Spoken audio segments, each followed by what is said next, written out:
The gangster theme from Chicagoland Speedway. Earlier today, we had problems when Matt Crafton stole the pole away from Chad McCumbee. Welcome to the NASCAR Camping World Truck Series. EnjoyIllinois.com. 225 on speed. Welcome back. Qualifying continuing here at Chicagoland Speedway in Joliet, Illinois. See how he had his line all out wide, even coming across to get the green flag. This is a guy that should have a shot at this pole, Phil. Yeah, this guy is a great qualifier. Colin Braun.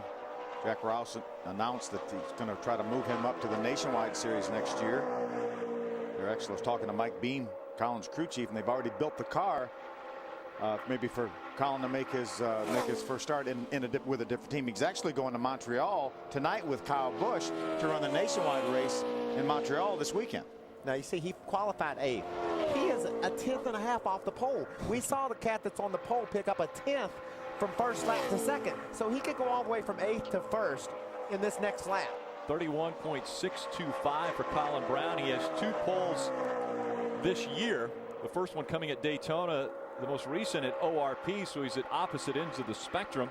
He needs a pole right there in the middle. Run a little high line through 3 and 4 there. And he doesn't drive it down off the track. He left his stuff up on the racetrack, picks it up a little bit, 100th of a second. Didn't move a position, still in the 8th spot at 31.628 for Colin Braun.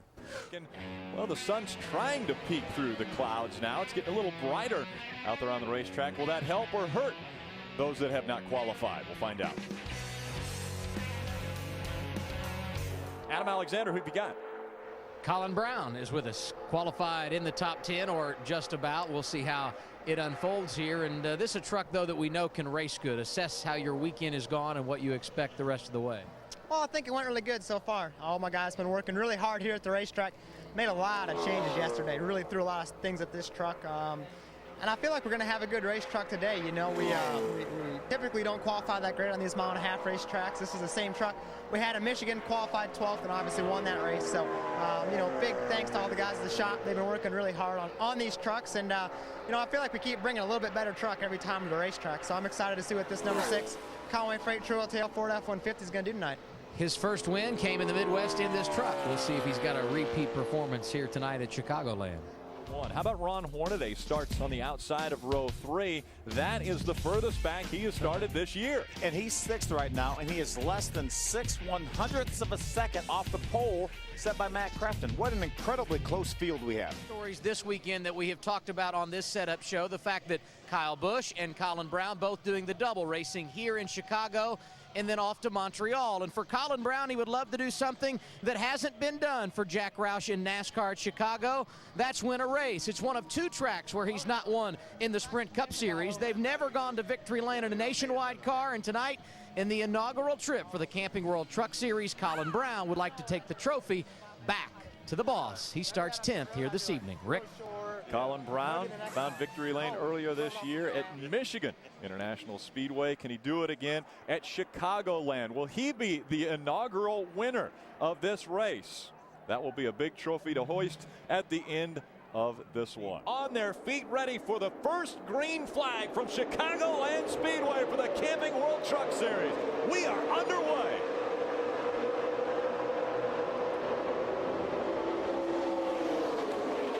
We know Matt Crafton would love to lead that first lap. Rewind back behind him. Jason White on the outside of the 20. Little contact there. Looked like Colin Braun the 6th and the 90. Brett Sherman made a little bit of contact. Oh, there we go. There's Brett Sherman. Brett Sherman tries to keep it down on the apron, smoking as he holds it down. And it looks as though he's going to be able to keep it off of the racetrack. Remember, this is early, right at the start-finish line. Watch the 90. Brett Sherman the 6th of Colin Braun. They're going to make a little bit of contact. Right about there. Then we go down in turn number 1. Brett has a bad angle getting in the corner. He's on the very bottom. Then you see the bumps getting in 1. That's all it took. That little bit of his angle just being adjusted because of the contact to the side of his truck by Colin Braun made him in a position when he got down in the middle of the corner. He just didn't have anywhere to go. He had to cut it hard left, and when he did, around come the back. He had to turn left or we would have run into Colin Braun in the center of the corner. He did a nice job getting that truck down off the racetrack. While the majority of the top 10 just got him a little gas during that stop. Here we go. Kyle is going to lead this group down pit road. A lot of these trucks are following him back down there, Ray. Yeah, an interesting strategy here where different guys doing different things, but on my end we see Colin Braun coming back down. Of course, they did 4 tires on that first round of pit stops. They'll get fuel in their Conway Ford right now. Adam, how about things at your end? Well, the good thing about this, Ray, is we're going to have a number of guys restarting deep in the field, and we can watch them rally through here at Chicago. And you would think those guys like Kyle Busch and Ty Bodine, Colin Braun, those guys that put tires on lap number 21, they could probably do fuel only here. You know, some of these other guys that didn't pit at all, they may be thinking, man, we're going to need some tires. We know we need fuel, but we're going to need some tires too. Well, Matt Crafton has to make 2 stops. He's going to have to come in and get tires. He's going to have to come back and get gas. There's no way around it. Kyle Busch, on the other hand, can get just his gas and stay out there for a little while longer. Eventually, he'll need to come and get some tires, but he'll find himself trapping guys on pit road. And Brian Carr packing in the fuel on the Conway Ford here. They got 1 2/3 can in that one for sure, if not all of it. Lots of fuel for Colin Braun right here, and he's going back to the track, not planning on returning for tires. Welcome back. Second round of pit stops coming up from Chicagoland Speedway. Let's go back down to pit road. Ray Dunlap. Well, on my end, Rick, we saw that the number 6 truck came in for 4 tires, and they need just a splash of gas to be able to make it the rest of the distance here. But a couple of drivers have stayed on the racetrack. I see that Dennis Setzer and the number 81 have stayed out there. They must feel like they're in their window for fuel. Here goes a little bit of fuel into the Conway Ford, and Colin Braun back to the racetrack. Now down to Adam.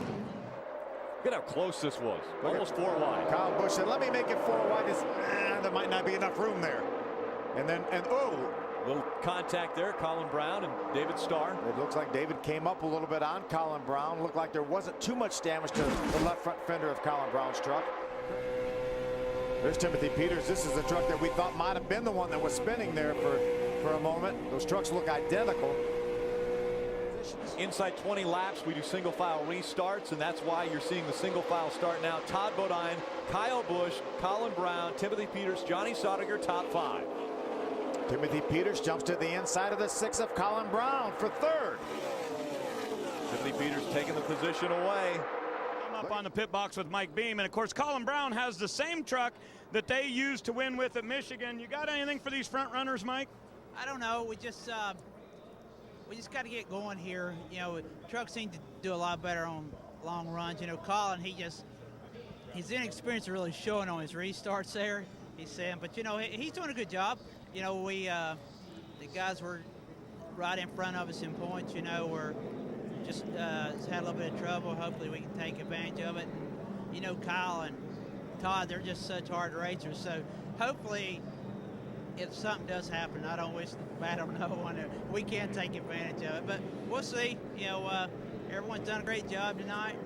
You know, it's Conway Ford's been awesome, and you know the guys gave us a great engine, and everybody at the shop gave us a great truck. So, you know, like I told Colin, put his big boy pants on. Let's get after it here. All right, we wish you good luck. Kyle Busch, Todd Bodine, Colin Braun, Timothy Peters, Rick Crawford. Green flag back in the air. Kyle Busch gets a great start, drives away from Todd Bodine by 3 or 4 truck lengths. Let's see if the draft can pull Todd up and get him a little momentum maybe down the backstretch. 5 laps remaining from Chicagoland. The difference will be on that restart when Kyle Busch was able to get his way around Todd Bodine. Todd couldn't do it back to Kyle. Busch has won 4 times after passing Todd Bodine for the final lead change. The inaugural race at Chicagoland Speedway. The victor, Kyle Busch. All right, second flag. Good job, bud. 2 in a row for Kyle Busch.